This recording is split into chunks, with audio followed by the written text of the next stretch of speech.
Vamos lá. Então, assim, começando, né, a parte mais específica da dos nossos assuntos da disciplina aí para a prova, a gente tem aí o papel e o formato, né? No caso, o que a gente utiliza, certo? A gente vê aí a NBR dele, a 10068, certo?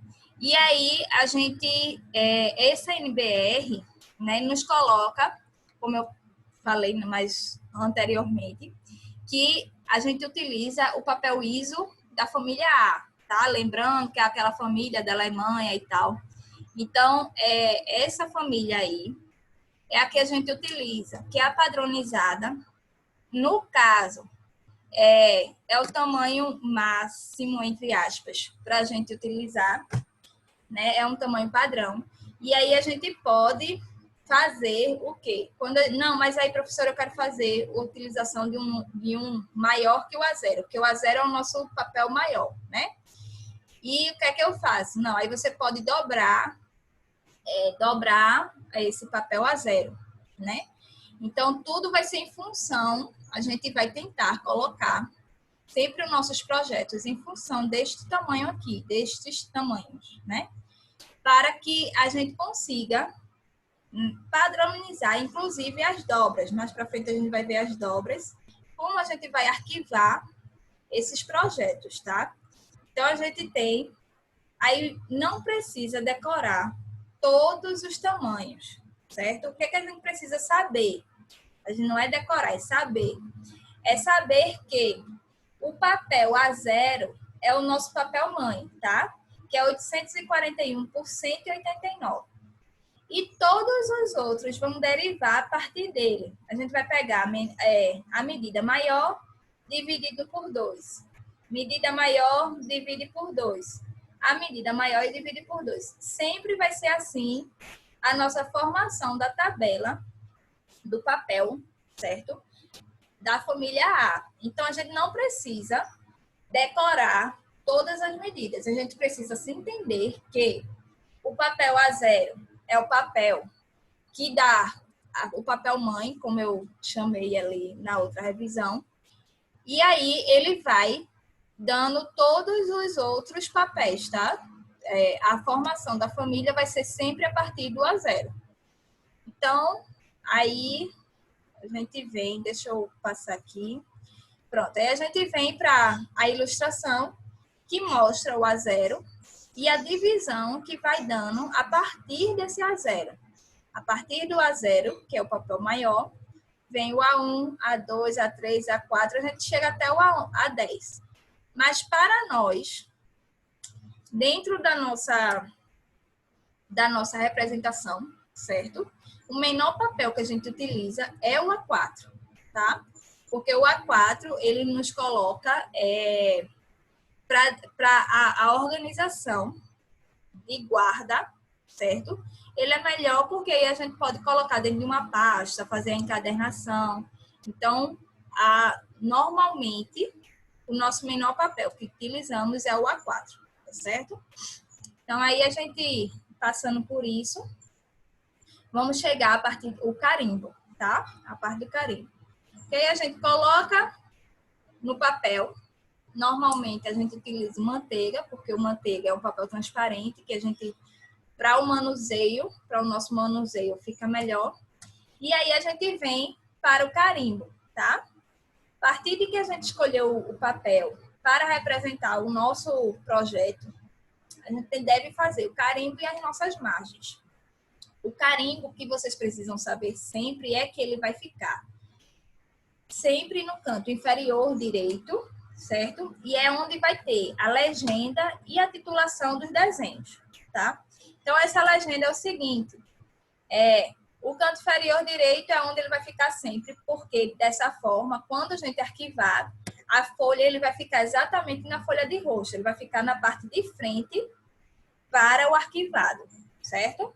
Quando a gente fizer uma encadernação, colocar numa pasta, seja como for, ele vai ficar com um carimbo na folha de rosto, na parte da frente do papel, certo? E essa legenda e titulação, ela, na verdade, serve para identificar o projeto. O que é que a gente está fazendo? Então, as informações que eu preciso mostrar para identificar aquele projeto. Então, eu vou ter, essas são as pedidas dentro da norma 6492, aí colocando que a gente sempre retorna a ela, certo? Que é a identificação da empresa e do profissional responsável, porque a gente precisa saber quem foi o responsável por quem fez aquele projeto, tá? O cliente, que é a pessoa que está recebendo aquele projeto, o nome do desenho, que é o título, a página sequencial, no caso, que seria a página daquela folha, tá certo? As escalas utilizadas, a data, né, o desenho, quem desenhou, e a indicação da revisão. Ah, professora, mas a gente não coloca no nosso carimbo a indicação da revisão. Por que a gente não coloca? A gente não coloca porque normalmente a gente não faz revisão. A gente apaga, quando a gente faz algo errado, a gente apaga, né? E refaz. Mas imagine você que a gente fizesse um desenho, vocês me entregassem uma cópia dele, tá?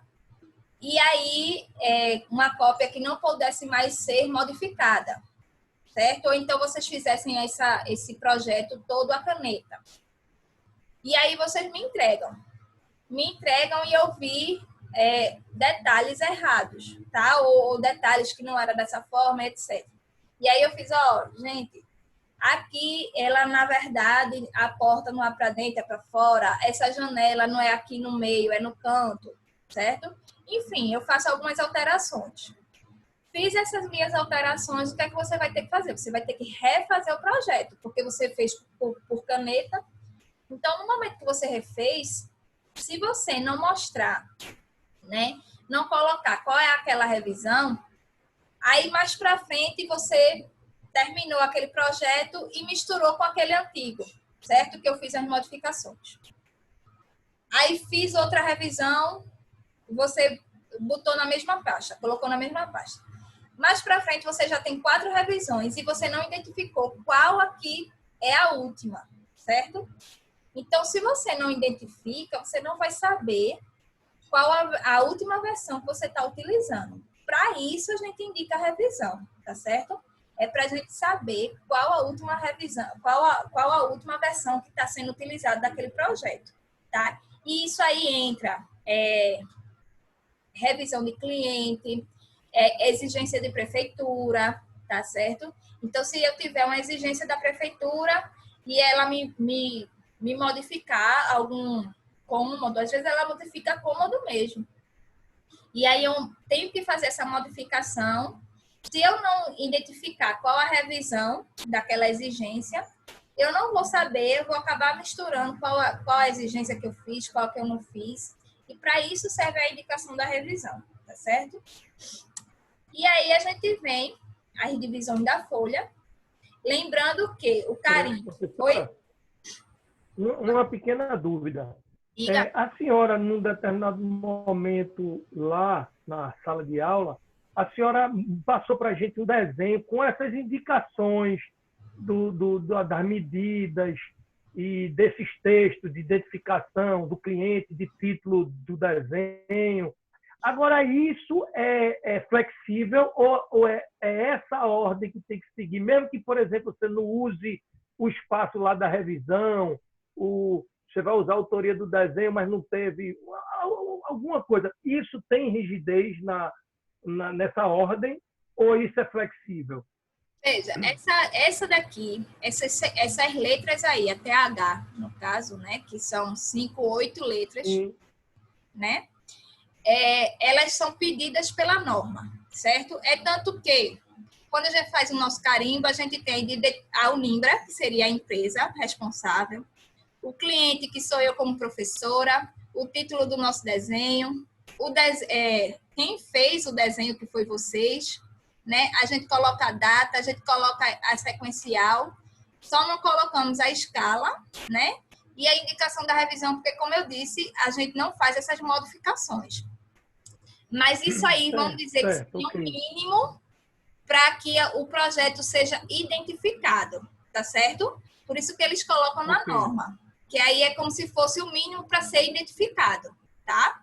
Aí é tipo, para isso que eles colocam. Agora, assim, não é totalmente rígido, mas é o mínimo que eles acreditam ser para ser informações importantes para ser identificado, tá? Respondido Tranquilo, aí? ótimo. Tá bom. Respondido. Ok. E aí vamos para a parte da dobradura, da divisão da folha, certo? Onde a gente tem que, lembrando que a legenda vai ficar sempre no lado direito inferior, na folha de rosto, na parte da frente. E aí essa legenda, junto com a margem do lado direito, ela sempre vai ter 18,5, certo? E aí mas eu vou explicar o porquê. Então, a divisão da folha vai ser dividida para se formar um A4, seja ele A2, A3, seja A0, A1. Qualquer folha que a gente utilizar, ela vai ser dobrada para ficar no tamanho mínimo de um A4, tá? E aí a gente tem a folha de um A4. A folha de um A4, certo? A gente tem a margem esquerda, que ela sempre vai ser 25 milímetros, certo? Então, independente de qual folha a gente utilizar, ela sempre vai ser 25 milímetros, tá? Aí, o total dela, né? O tamanho da folha é 21. E o restante, que é os 18,5, vai ser a divisão entre o carimbo e a margem direita, tá? Numa folha A4 e até na A3 que a gente utiliza, ela é 7 milímetros, tá? A gente utiliza 1 centímetro. Aí, não, professora, mas por que a gente utiliza 1 centímetro? Para facilitar, certo? Como a questão do carimbo, eles pedem para a gente colocar 7 centímetros, mas não é nada fixo. É uma norma, né? É para ajudar a gente a padronizar. Então, a gente coloca 1 centímetro para facilitar.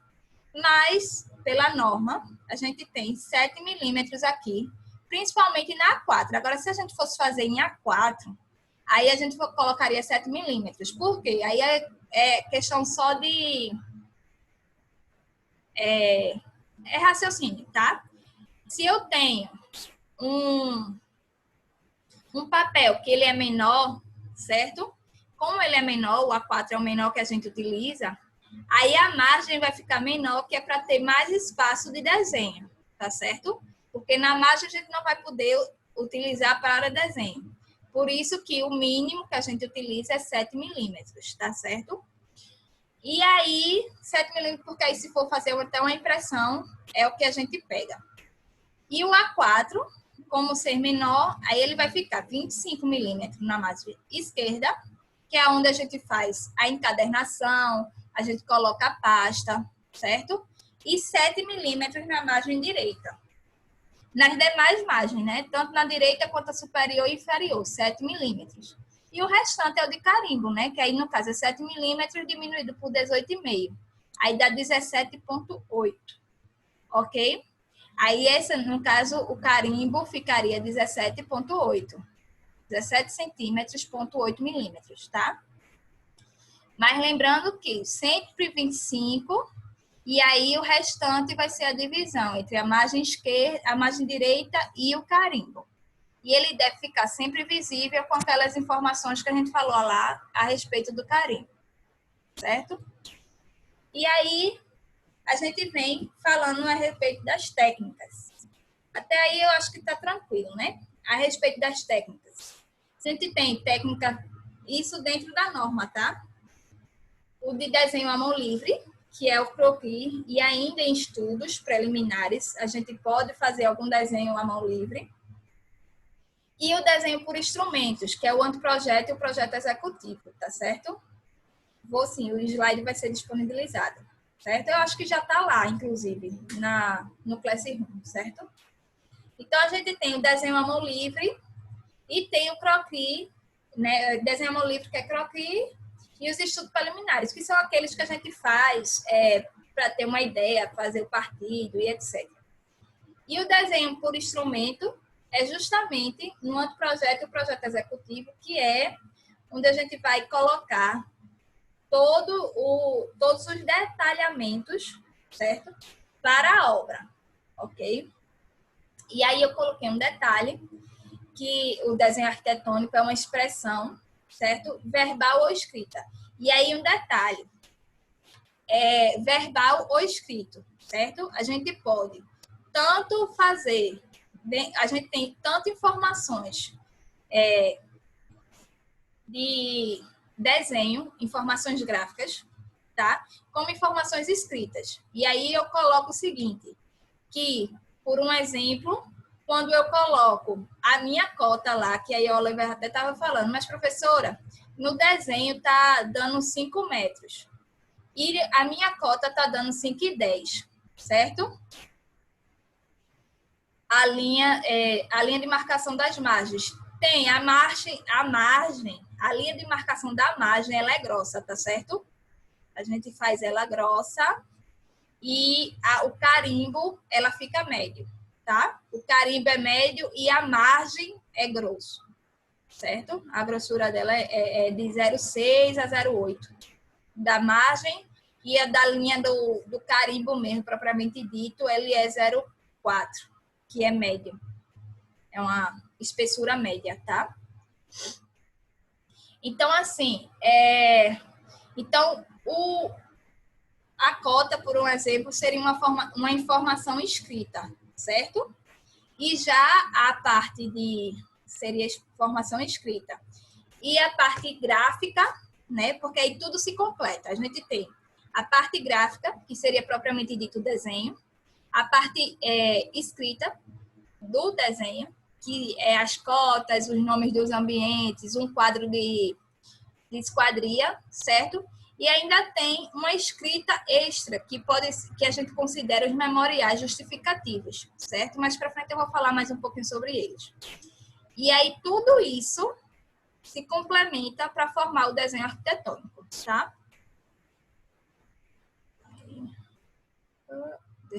Pronto. Aí a gente tem as linhas, a padronização da linha. E aí a gente falou, né, a respeito da hierarquia de linha. Isso aí a gente tem que entender aí, que é a espessura grosso, médio e fino. O porquê que a gente utiliza cada um. O grosso, porque a gente é um elemento cortado ou que está mais próximo, né? Daí o grosso seria um elemento cortado, seccionado. O médio seria um elemento que está próximo a essa secção e o fino que está mais distante. Então, isso aí é a hierarquia de linhas, né, que a gente utiliza. E dentro dos tipos de linha, né, a gente tem a contínua e tem as tracejadas, traço ponto e traço 2 pontos.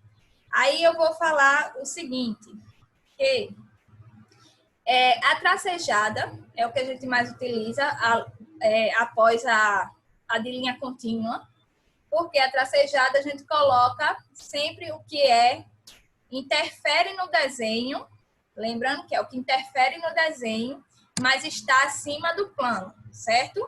Ele não está visível naquele plano que a gente está cortando. Por um exemplo, se eu cortar 1,5 numa planta baixa, o que está acima de 1,5, 1,60, 1,80, 1,90, 2,3 metros, ele vai ser tracejado, porque ele está acima do plano do desenho, certo?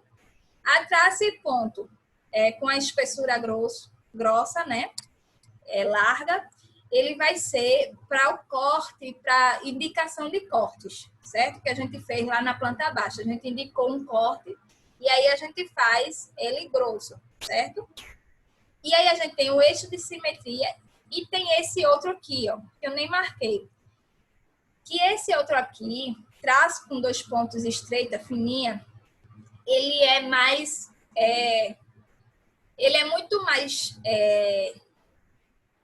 normatizado do que utilizado, tá certo? A gente quase não utiliza ele. Mas a linha de projeção, quando eu falo de objeto que está abaixo do piso. Como assim? Por um exemplo, eu faço uma cisterna, faço um reservatório inferior. O reservatório inferior ele vai estar abaixo do piso, ele vai estar enterrado, certo? Então, para indicar que aquele reservatório existe abaixo do piso, eu colocaria traço e 2 pontos. Isso é mais para... isso é mais utilizado, mais cobrado, vamos dizer assim, em prova de concurso, certo? Esse traço com 2 pontos. Normalmente, ele é mais utilizado em concurso. Nós, na nossa profissão, acabamos utilizando para tudo que a gente não vê, todas as partes invisíveis, mas que atrapalham ou que interferem no nosso desenho, a linha tracejada, certo? Mas para nível de concurso e tal, eles utilizam abaixo do piso, traço e 2 pontos, beleza? Abaixo dos pisos. Se eu tiver quando eu falo elementos que não invisíveis, né, de projeção, acima do plano de corte, eu digo tracejado, tá? Quando eu falo abaixo do piso e que interfere, aí eu boto traço e 2 pontos, certo? Resumindo, é isso. Mas, usualmente, a gente utiliza sempre a linha tracejada. Tem essa de interrupção, mas a gente praticamente não usa. A gente usa essas daqui, ok? Até aí tranquilo, né? Vamos continuando. A gente tem aqui a questão coberta, não, vê, quando eixo de simetria, por exemplo, eu vou fazer uma tubulação, eu vou colocar um eixo mesmo, indicar um eixo, vamos dizer que eu vou fazer pilares, um galpão, tá certo? Um galpão, um shopping, que aí tem muitos pilares, tá?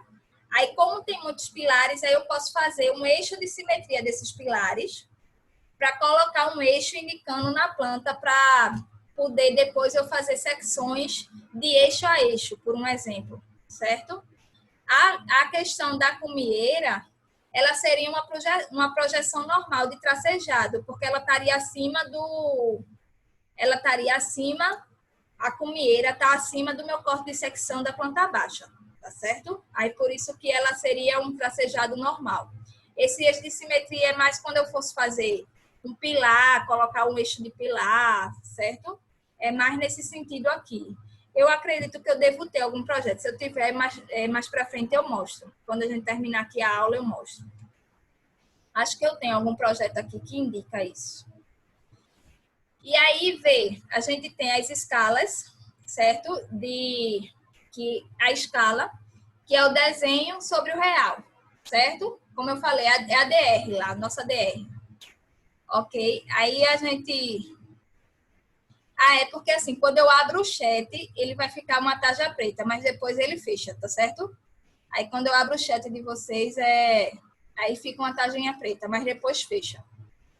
Então, assim, o nosso desenho... Pronto, beleza. O nosso desenho é o seguinte, a gente tem o DR lá, a nossa discussão de relação, né? Que é o desenho sobre o real, certo? Quando eu quero fazer escala reduzida, o meu desenho vai ficar menor do que o real, certo? Que é reduzida. O desenho vai ficar menor do que o real. Então, o desenho, ele vai ficar sempre em escala reduzida, né? Em escala reduzida. Ele vai ficar sempre no fator 1, tá? Que o fator 1 representa como se fosse assim, 100 centímetros. Seria 1 metro, como se fosse 1 metro, tá certo? E aí, mas depois, mais para frente, eu explico que não é tão assim. Mas é como se fosse a representação de 1 metro, tá? E aí, divide pela quantidade no real que a gente quer dividir. E tem as ampliadas, que aí fica ao contrário. O real fica menor do que o desenho. Que aí a gente não está querendo ampliar. Então, se a gente está querendo ampliar, o desenho vai ficar maior, né? E o fator 1, no caso, ele vai ficar fixo na parte inferior da minha fração, certo? Aí lembra só o seguinte, que escala não tem unidades, certo? Se eu tiver numa questão, por exemplo, se eu fizesse uma questão com vocês, e nessa questão ela falasse em centímetros, todas as escalas iam trabalhar em centímetros. Se eu falasse em quilômetros, todas as escalas iam trabalhar em quilômetros, tá? Então, é sempre dizendo que uma parte, certo? Vai ser tantas partes do real. Vai ser 5 partes do real, 10 partes do real. Ou, ao contrário, 5 partes do desenho vai ser uma parte do real, certo?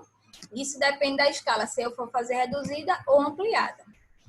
Essa questão aqui é a mais chatinha, porque aí você tem que entender que a escala não tem, é apenas um fator de divisão, ela não é uma medida, então ela não vai ter unidade, certo? Como ela é um fator de divisão, é como se eu pegasse o número que eu quisesse e dividisse por ela, certo?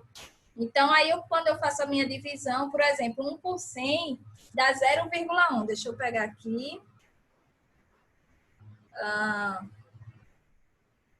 Só um minuto, deixa eu pegar a calculadora. Vamos supor, eu divido aqui 1 dividido por 100. Aí dá 0,1. Esse 0,1 vai ser o meu fator de escala, tá certo? Quando eu pego esse fator de escala, eu vou e multiplico pela minha medida. Eu quero 5 metros. Aí eu vou lá e multiplico por 500 centímetros, tá? Porque aí a gente, na escala, a gente divide, a gente tem lá a escala em centímetros. Então, eu vou ter 5 centímetros, é a representação de 5 metros, tá certo? Então, a ideia é sempre essa, que a escala vai ser um fator, não vai ser uma medida, tá? Lembrem-se disso. É um fator, não uma medida. E aí, como é que eu vou escolher se é reduzida ou se é quando usamos a régua, tá certo? Quando eu estou usando escalímetro, eu não preciso fazer esse fator, tá? Eu só preciso escolher a escala que eu vou trabalhar e não multiplicar, nem dividir, nem fazer mais nada. Não precisamos fazer mais nada, tá ok? Que aí a gente vai multiplicar o que já está feita essa multiplicação, ok? Dentro do escalímetro, né? No escalímetro. Aí, quando é que eu escolho se ela vai ser reduzida ou quando ela vai ser ampliada? A reduzida é quando eu quero, por exemplo, representar uma edificação, um quarto inteiro. Um quarto, ele, vamos supor, tem 3 por 3, 3 metros por 3 metros.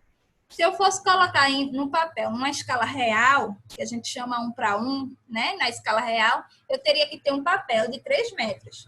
Então, não teria a mesa que coubesse esse meu papel, né?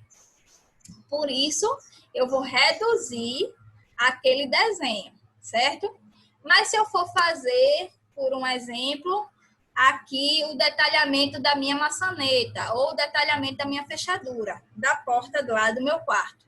Então, eu vou ter que aumentar essa fechadura. Porque no momento que eu coloco, eu quero detalhar ela, né, explicar como eu quero toda a confecção daquela fechadura. Então, para eu detalhar, eu vou e aumento ela, né? Para poder mostrar todos os detalhes, os parafusos, os encaixes, enfim. Então, isso aí a gente vai ter que aumentar, beleza? Essa é quando a gente decide, quando a gente vai fazer uma escala reduzida ou uma ampliada, certo? Vamos lá. 7 minutos e meio.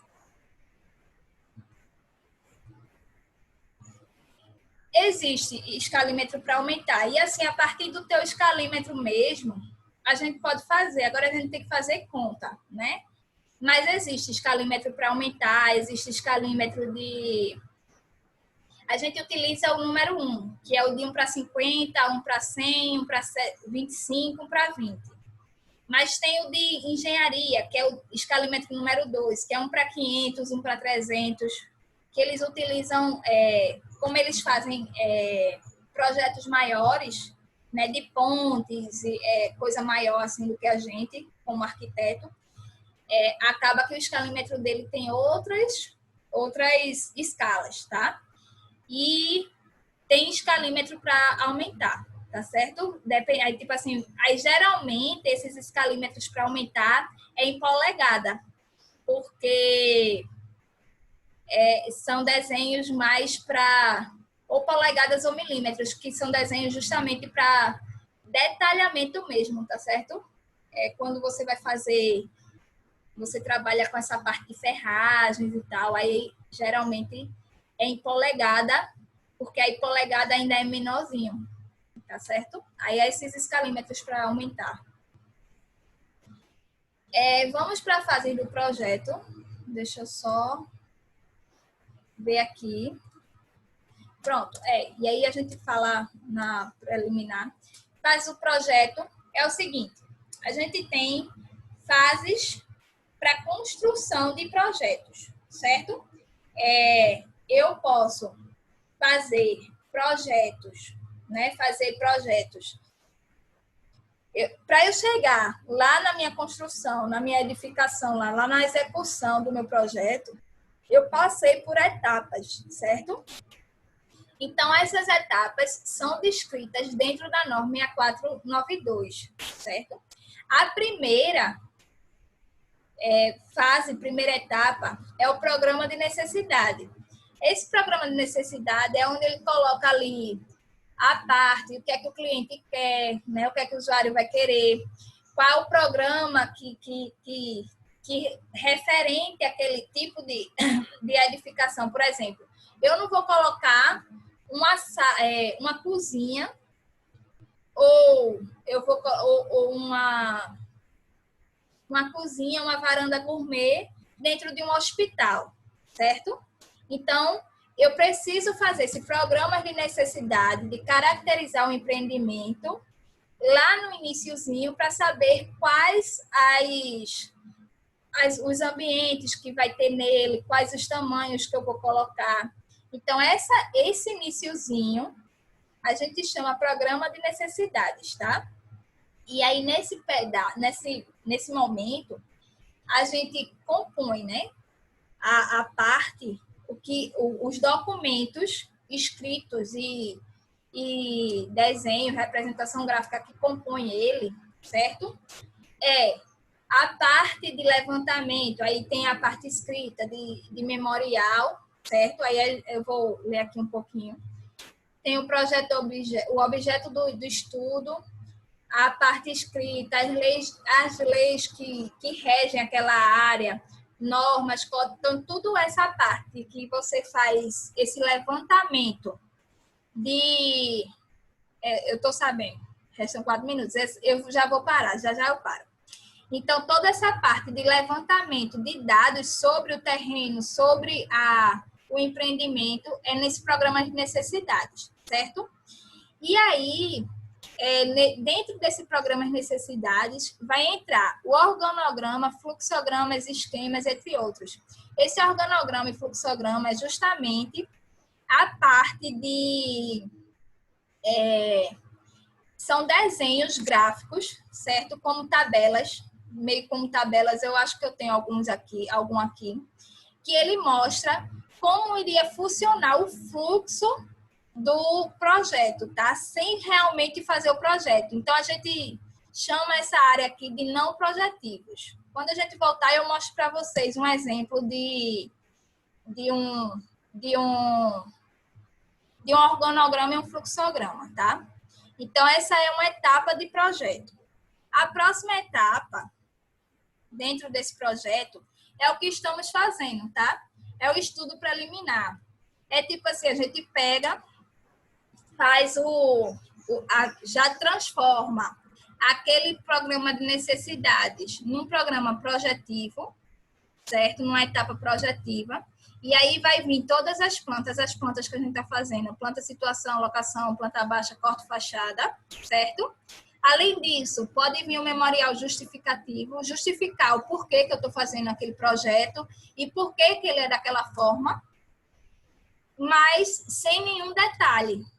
A gente não coloca tantos detalhes assim, a gente só faz 2 cortes, que é o mínimo que eu estou pedindo a vocês, 2 fachadas e faz a representação básica, tá certo? Então, isso aí é o estudo preliminar. É a representação básica daquele projeto que eu vou representar mais para frente, para uma aprovação do usuário, do cliente lá, aprovação da prefeitura, mas é o mais básico para assim, a gente não ter um trabalho extra, certo? Então, esse é o estudo preliminar. Ele já é feito, eu já posso fazer a instrumento e tal, mas não coloco detalhes, certo? E aí, por fim não, né? Ainda tem a parte por fim para agora, para a gente entender que após o estudo preliminar vem o anteprojeto, que o anteprojeto ele já faz maior detalhamento, certo? Então, essas etapas é sempre assim, do mais básico até o mais detalhado, tá? Então, o anteprojeto, como vem depois do estudo preliminar, ele vem sempre mais detalhado. Eu vou colocar posso colocar mais cortes, posso colocar mais fachadas, já vou escolher material de acabamento, a parte de definição de técnica de uso. Então, esse anteprojeto, eu já posso fazer um detalhamento de um exemplo assim, por um exemplo de como eu quero que construa um banco, uma parte da coberta, como eu quero o encaixe da coberta. Então, esse detalhamento construtivo, ele já vai aparecer no outro projeto, certo? E, por fim, vem o projeto executivo, que é somente os detalhes para a execução, tá? Aí é o finalzinho de todo o projeto que vai para a obra, certo? Você terminou o anteprojeto, foi aprovado lá na prefeitura,